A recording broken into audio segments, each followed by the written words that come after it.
Well, today we're going to spend some time out in southwestern Montana on my coyote and bobcat line. So we're going to run some of those sets, see if we've got any animals in them. If we do, we'll get those out, get the sets remade, and they'll be ready for the next round. B-roll. B-roll? Yeah, B-roll. What's B-roll? Okay. A-roll.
All the things you need to worry about, yeah, that's my way.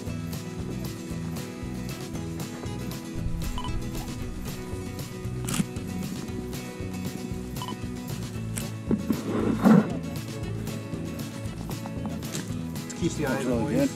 That looks real good. There ain't no blood, no broken bones. All the claws extend.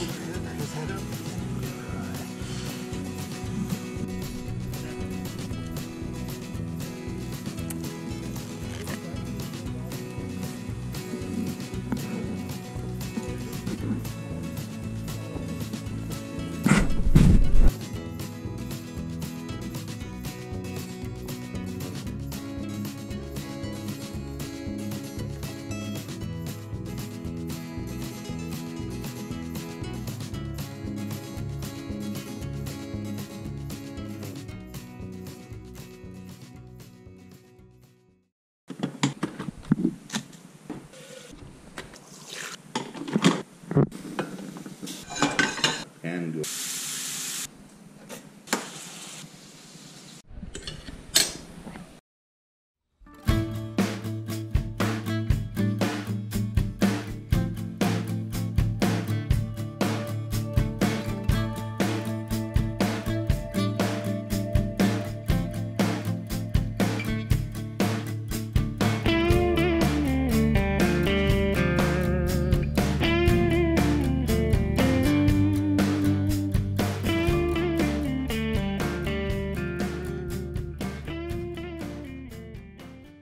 Okay, so this location here is what I call Cat Corner.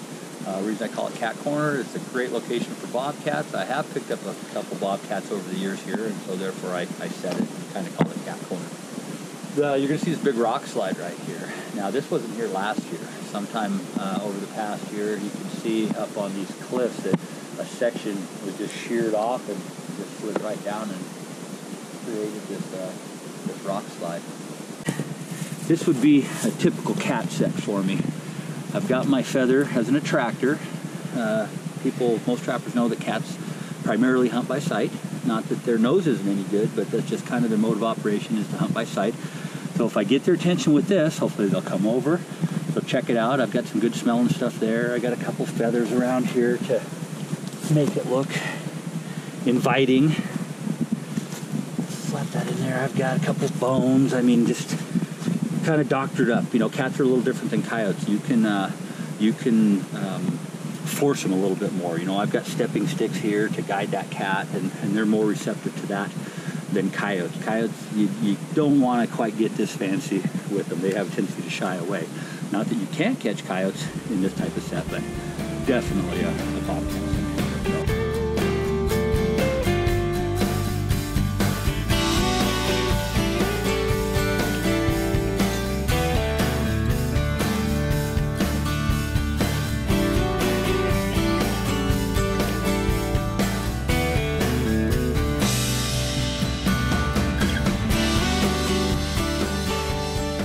Pile of trails that are used by the deer and elk as well as the coyotes, and I have snared a coyote in there, but it's extremely difficult just because of the high amount of deer and elk traffic through here. That's one of the downsides to being in some of this prime location for cats and coyotes is if it's good enough for cats and coyotes, it's great for deer and elk and everything else. I'm trying to play that game of keeping unwanted critters out of your sets while you're targeting, you know, the cats and the coyotes is challenging enough. But beautiful country, and we're going to continue checking sets, and we're going to have some.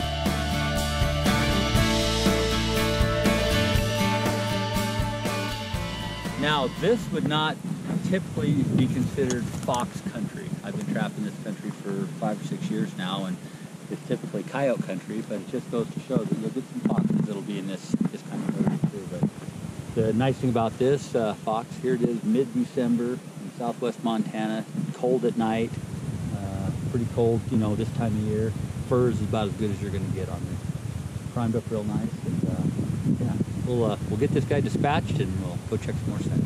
What I'm doing here is I'm cleaning up this trap a little bit. We made a catch here. The whole area smells like fox, including the trap. So I'm not too worried about anything smelling the trap, but I do want to clean up any excess blood or fur or anything that's in there. I just want to clean it up a little bit. If I was really worried about contaminants on the trap, I'd put a fresh trap in here. But because the trap smells like fox and the whole area, the dirt, everything, I'm just going to clean it up a little bit and use it over again. But here's something that a lot of people don't do.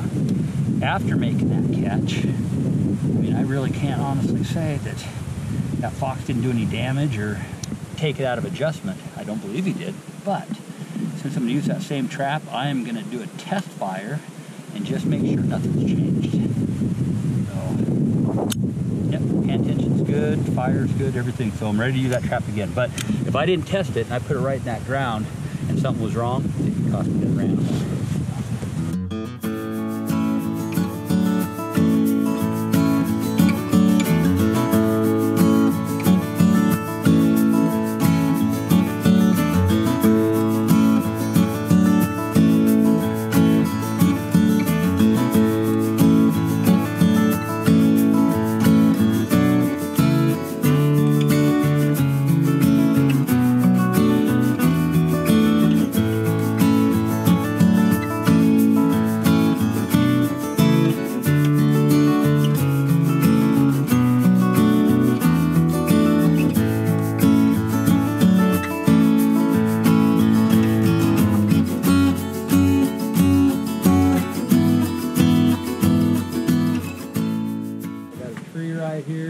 Next to this building.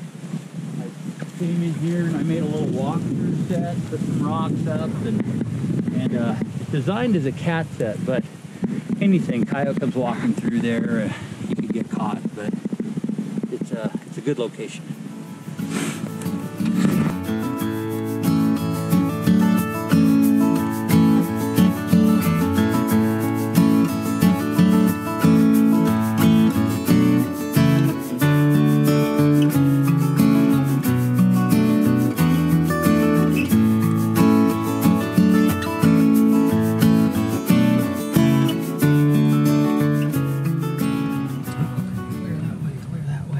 Clear. All right. Yeah, we just finished second spot that we've been to today. Yep. Okay. I've been riding trail, so I'm a little dusty and dirty. So yeah, that's kind of what happens. Obviously not able to run the camera and drive a four-wheeler all at the same time. So there's a lot of gaps in the story here. But overall, I can tell you it's been dusty. But man, talk about some awesome scenery out there. Just a great day, beautiful weather. The wind has been a little breezy, but not overall too bad. And we've just been having a great time. Just enjoying the country, enjoying the off-color jokes, and yeah, just having a good time. All right, so now we're gonna head to our next spot, eat a little lunch on the way, and then when we get there, we'll hit the ground running.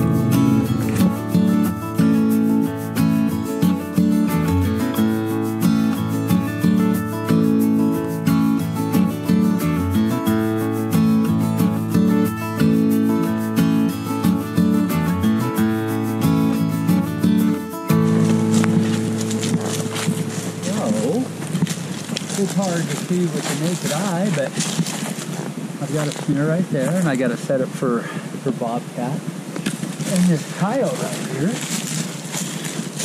caught him in this little trail set for bobcat. And then further up there, you'll see a little walkthrough area for bobcat. And an old trapper that used to trap this ranch before I did, I actually found his old wires and his old set, so he set this area. So I figured it was good enough for an old trapper. He must have knew what he was doing, so I set it up, and there's some results.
Okay, everybody, we got one more set. It's the last set, and more than once I've come up to this set and I've had a coyote in it.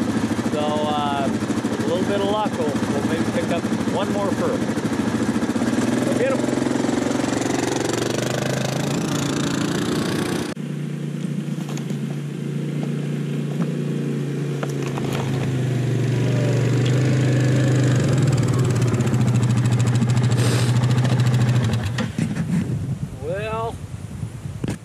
You want to see the look of excitement and disappointment all in one? Well, this is it. Okay, let me tell you about the excitement. Here a few minutes ago, I told you we were going to be checking the last trap and remain positive and optimistic, and I did, and I got a coyote. Now here's the bummer part.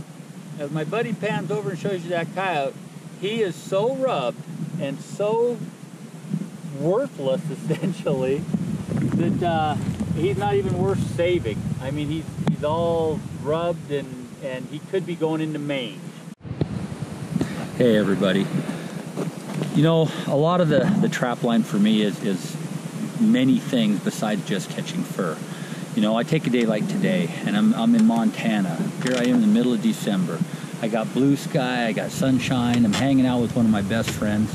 And the icing on the cake today is I have picked up a couple pieces of fur. But I've had enough days where I've been out like today and I haven't caught anything. So did that take away from my experience? No, not at all. Sometimes I think as trappers we get hung up a little too much on the catch. Sometimes we don't focus on the whole aspect of trapping. Being out in this weather, you know, the country we're in, sharing it with friends. And again, the icing on the cake is catching those critters. But even on a day like today, if I hadn't caught anything, it would have been a very successful day. It would have been a fun day. And again, remember, it's not always about catching the fur. It's enjoying the experience, enjoying the ride. So keep that in mind next time you're out on the line.